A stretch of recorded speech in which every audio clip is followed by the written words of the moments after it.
Big boss Malayalam season 7 ഇപ്പോഴത്തെ live update ആണ്. ലൈവില് നമ്മുടെ ഈ സീസണിലെ ഇന്ന് എനിക്ക് ഏറ്റവും സ്ട്രോങ് പ്ലെയേഴ്സ് എന്ന് തോന്നുന്ന 3 പേര് ഒറ്റ ഫ്രെയിമിൽ ഇരിക്കുകയാണ്. ആദില, നോറ, ഷാനവാസ്. ജിസേലിനെ കുറിച്ച്, ആര്യനെ കുറിച്ച്, ഒണീലിനെ കുറിച്ച്, സകലരുടെയും ഗെയിമുകളെ കുറിച്ച് നല്ല പച്ചയ്ക്ക് നല്ല വെടിപ്പായിട്ട് ലൈവിൽ ഇവർ സംസാരിക്കുന്നുണ്ട്. അത് ഏറെക്കുറെ കൃത്യമാണ്. ഷാനവാസ് പറയുന്നുണ്ട് ജിസേല്, ആര്യൻ, നെവിൻ ഇവർ 3 പേരും തമ്മിൽ വളരെ ചേർന്ന് നിന്നുള്ള കളിയാണ് ഇവിടെ കളിക്കുന്നത്. ആര്യൻ ചെയ്യുന്ന എല്ലാ തെമ്മാടിത്തരങ്ങൾക്കും ജിസേലാണ് കുട പിടിച്ചു കൊടുക്കുന്നത്.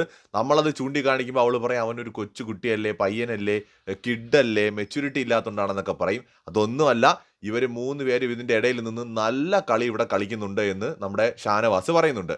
ആ ഒണിയിലും അഭിലാഷും വന്നിരുന്ന് നമ്മളെടുത്ത് അങ്ങനെ ചെയ്യും ഇങ്ങനെ ചെയ്യുമെന്ന് പറഞ്ഞ് നമ്മളെ പുഷ് ചെയ്യുന്നുണ്ട്. അവന്മാരെന്തേ ഗ്രൗണ്ടിൽ ഇറങ്ങി നിന്ന് കളിക്കാത്തത്? ഇന്നലെ തന്നെ ഈ ഫൈറ്റ് ഒക്കെ നടക്കുമ്പോൾ അവന്മാർ മാറി നിൽക്കുകയായിരുന്നു, ഞാനത് കണ്ടു. അതുപോലെ നിങ്ങളടുത്തും വന്ന് അവന്മാർ പറയുന്നുണ്ട് നിങ്ങൾ സൂപ്പറാണ്, അടിപൊളിയാണ്, നല്ല പോലെ കൊടുക്ക്, തേച്ചൊട്ടിക്കെന്നൊക്കെ പറയുന്നുണ്ട്. ഞാൻ അത് തന്നെ അവന്മാരടുത്ത് ചോദിച്ചത്, അവന്മാർ ഗ്രൗണ്ടിൽ ഇറങ്ങി കളിക്കണം.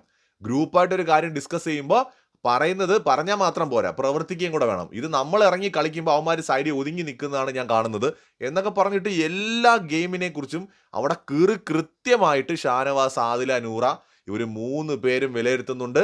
ഈ ലെവലിൽ അവർ പോവാണെന്നുണ്ടെങ്കിൽ ഒരുപാട് മുന്നോട്ട് കയറി പോകാൻ പറ്റുന്ന കണ്ടസ്റ്റൻസ് ആണെന്നാണ് എനിക്ക് തോന്നുന്നത്.